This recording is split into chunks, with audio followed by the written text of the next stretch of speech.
Hey guys, this is Luke Radowski of WeAreChange.org here somewhere in middle America at a gas station. Now, I'm here on the road as I usually am. I'm hungry and I'm at this gas station and I'm trying to find some food in the food mart and there's no freaking food there. Out of all the items that they have in there, I couldn't find one thing to freaking eat. That's why in this video, we're going to talk about the significant problem of our society being screwed. And the perfect example of that is just by looking into any food aisle in a major mainline shopping mart or gas station where, of course, people, DARPers, mind-controlled, propagandized individuals who are unaware of the war going against them just mindlessly consume the garbage and crap that's shoveled in front of them. And a lot of people will say, oh, this is a problem of capitalism. Okay, there might be an argument here, but I could also counter-argument and talk about how the federal government has created unfair business practices, has incentivized not only factory farming, the creation of high fructose corn syrup, and incentivized so many of these businesses just to utterly put out crap that destroys your health out there. Now, this is important because as we're talking right now, hold on, let's use a little tiggy. Let's use a little tiggy. Thingamajig. Come on. Work, government. This is also a scam, by the way, meant to just appease you so you don't go jaywalking, by the way, which is an offense which the police and authorities take very seriously. Of course, for your safety, all right? A cop with a motorcycle pulls up, gives you a safety violation for not having a freaking belt on. So, all that other bullcrap. Again, there's so many lies in our society. So many people given tickets for jaywalking during empty streets. Again, it was just another excuse for revenue generating by the state. But leaving this gas station with nothing and still hungry, I'm a little bit flustered if you can't see. I'm a little perplexed. And this is troubling because when you look at everything that's available to you, especially when you're on the road, you get nothing but poison. You get nothing but chemicals. You get nothing but the worst substances that you could possibly be putting in your human body that destroys your physical health. And then people are wondering, oh, why are we having such an obesity crisis? Why are we having such a diabetes crisis? When everything is there, is inundated with, of course, sugar. Everything there is inundated there with chemicals. Everything inundated with GMOs. Everything inundated for the cheapest possible make of a product that some people consider food, that some people could barely digest. And then people wonder, gee, with all this artificial fake GMO food out there, I wonder why is there such a mental health crisis? Gee, I wonder why people are experiencing so much anxiety. I wonder why people are experiencing so much depression. I have no idea what could be the problem as they're stuffing their face in with the worst, easily made, factory-produced crap that destroys their gut lining and their gut health. And again, obviously, you're not going to find the best, healthiest food at gas stations, but gas stations, this is the bigger sign. This is the bigger thing that I wanted to address here and talk about here. They're incentivized by people getting the quick kind of fix, running in and running out without thinking, well, what are they going to get? They're going to get the thing that will fill them up, the thing that they're addicted to, sugar, the thing that is just the easiest, cheapest, quickest thing to make, and bam, Here it is right in front of you. This crap that ultimately destroys you. And the way that our food is being mass produced, the way that people have just stopped making their own food. I mean, by the way, I was born and raised in Poland, where my grandma, my grandpa, even though they lived in a major city, still had a little farm that they grew fruits and vegetables on, that they fermented fruits and vegetables for the winter. Also because of communism in Poland, the government didn't have a lot of food, so people had to grow their own food. The beautiful, wonderful communist government of the Soviet Union that provided everything that the citizens needed, that promised education, housing, centralized control of every aspect of our life. They did it so wonderfully. But my grandparents farmed and made their own food. But no one does that anymore. And with just the level of unhealthy food, the levels of even plastics that are contaminating our food, which, by the way, is at higher levels than what many of us even previously known it to be, that is everywhere, that is inescapable, or even fruit is being wrapped in plastic. Then we're wondering, why are so many people having so many problems with their hormones? why are so many people having problems with their system running naturally with this artificially made bio product crap that leaches into our food, that has a severe effect on who we are as adults, and it's becoming inescapable.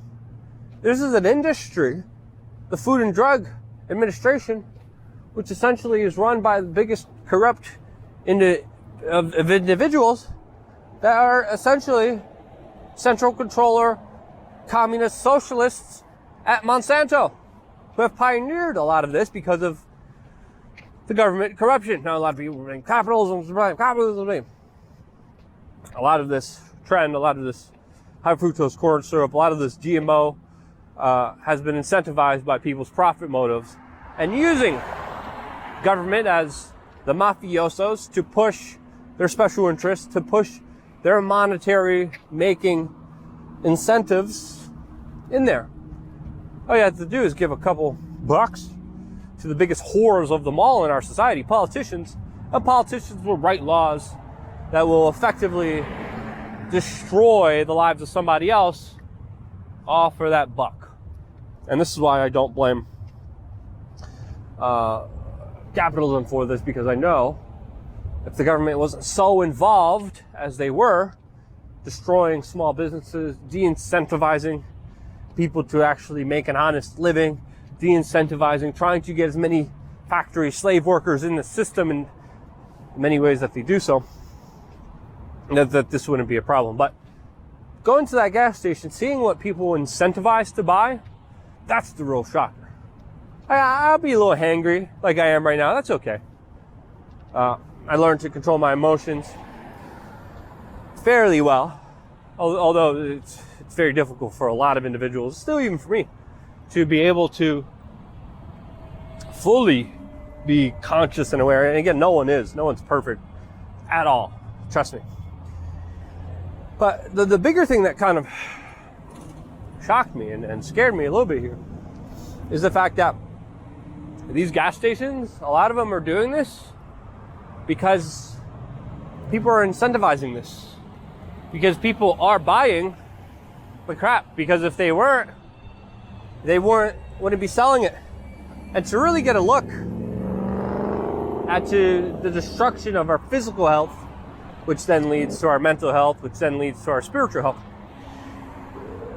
the food aspect is one of the most important ones. And to walk around that store and not see anything healthy, not to see anything good, scares me a little bit, to be honest with you, because it shows what people are buying.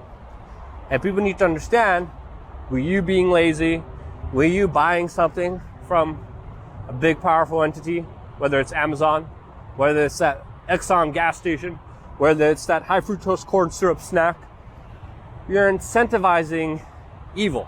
You're incentivizing the destruction of yourself and of your fellow man and woman that you share this amazing experience that we call life, and you're making it crap. So I would incentivize you to consciously think about what you put in your body, and to know that every time you do put crap in there, you're not only hurting yourself, you're hurting everyone else around you. And you can complain about the system being bad all day, but until you really, really, really stop participating in it, buying the crap in it, enforcing the crap in it, you're going to be living in crap, and you shouldn't be complaining about that. Everyone's a hypocrite on some levels. That's another thing to point out, because of how vast and big this system is. But I think on a local level, especially when it comes to food, deciding not to quickly just buy something, deciding not to just run in and just grab something, deciding to be conscious, especially with food, and not incentivizing the buying of crap, is something that is very small, but it would be very, very impactful, because if people stop buying their crap, they're going to have to start selling healthy alternatives. And already, we're seeing a push by that. Already, we're seeing a lot of stuff that says non-GMO, no additives, organics, when just a few years ago there would be none. There's still a few, none of them that I was interested in, but still fails to the comparison of things like Coca-Cola. Now, another thing to think about, because again, we could get into cell phones and the metals that are made from it, the Chi-Coms, we get into a whole bunch of stuff, but specifically I want to talk about food. Also, another important thing that a lot of people don't really consciously understand, and I kind of really want to share this knowledge since it's been so helpful for me, is that skipping a meal is usually pretty good for you. Like, people are so addicted to sugar or to food that they think that they always need it constantly. Now, I'm not giving you any medical advice, but I am sharing some of the things that I did within myself that have made me feel a lot better, and I have seen a lot of good results. I am not a medical professional. Got to say this because the FDA is on everyone's butt. I'm not a medical professional. I'm not telling you what to do. Do your antibiotics, do your chemotherapy. Being facetious here. Personally, I started intermittent fasting, skipping meals, eating on 8-hour time window, just drinking water, and that's it. Only water, no coffee, no tea, no sugary drinks, no juices, none of that bull crap.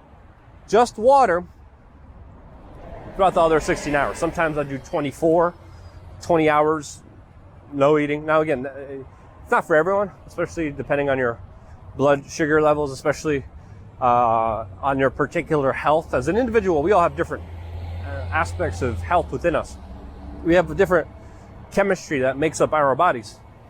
For me personally, this has been amazing. I've been doing this for about a year now. I've lost a lot of fat. I've gained a lot of energy. My mind feels a lot clearer. And it's because I'm giving my system, my gut, my stomach, my kidneys time to relax, time to heal. The enzymes in my bodies are finally able to not just have to work on breaking down food, but could go on and repair a lot of the damage that we face from all the crap around us. I bet some people watching this are gonna be like, man, I saw you eat that deep fried Oreo. Yeah, I have my cheat days. We all do. No one's perfect.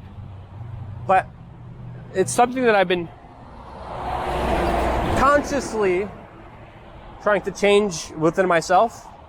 And by simply talking about it, by simply sharing these ideas, it puts me more of on a goal to accomplish them. And this is something that I've been aware of. This is something that I've been cheating on, but this is something that I'm taking seriously now. And the simple act of, okay, I won't have that deep fried Oreo. Okay, I won't have the Coca-Cola. Okay, I won't incentivize this business to keep buying these products for the general public to consume. I think that's really it. I think the world would be such a different place if we all just consciously took that one particular step. Then we could go into Amazon, banking. We could go on to a whole bunch of other issues. But if we can't get the food right, what makes you think you can get all those other things right? First, you gotta make sure you're good yourself, especially if you have this concept and idea that you're gonna go out there and try to fix the world. You can't fix the world, especially if you can't fix yourself. Dummy. And everything's a work in progress. I'm doing my best. And I think not being too hard on yourself and striving for the best, knowing where you want to go, having these conversations, learning from each other, is something that we all need to start doing. So, what do you think? Am I wrong? Am I right? Have you intermittent fasted? Would this be something you'd be interested in? Let me know in the comment section below, especially if you have any kind of questions about it. But in short, simple. What you put on in your body matters. And it not only reflects your stomach or your double chin. I got fat before. I had a triple chin. I did this. Anyway, what you put in your body not only reflects your physical physique, but also who you are as a human being. If you have no respect for your temple, your body, you have no respect for yourself. And why should somebody else respect you? I know there's a whole big movement to accept people as they are. But if someone's really unhealthy and doing really unhealthy things that are damaging themselves, that are causing damage to the people around them, that are incentivizing the future damaging of other people, hell no. Call those fat asses out for the bullcrap that they're doing, because that's the only way that they can be healed. I understand being very accepting, but there comes a limit to that when it's destructive to the individual, destructive to the community, destructive to the group. And fighting back means also having your own crap together. And that's the first start. Something that took me a while to realize, to be honest with you, even though it seems like a very simple lesson. But I'm doing my best. Are you? If you are, share your experiences. Engage with me a little bit more. I love to talk to people on Instagram. Instagram is Luke We Are Change. Luke We Are Change on Instagram. I do a lot of little personal stories where I kind of go crazy in the gas station. I'm like, what is this bullcrap? And I scream. And I do a lot of interesting stuff on there. So the Instagram stories, definitely check those out. And thank you for allowing me to have this kind of opportunity to share these kind of experiences, these kind of thoughts with you. Incentivizing it by liking the video, sharing it, and supporting independent media. If it wasn't for you, I wouldn't be here. And this is why. Love you guys. Thank you again so much for watching. Stay tuned for more here on wearechange.org.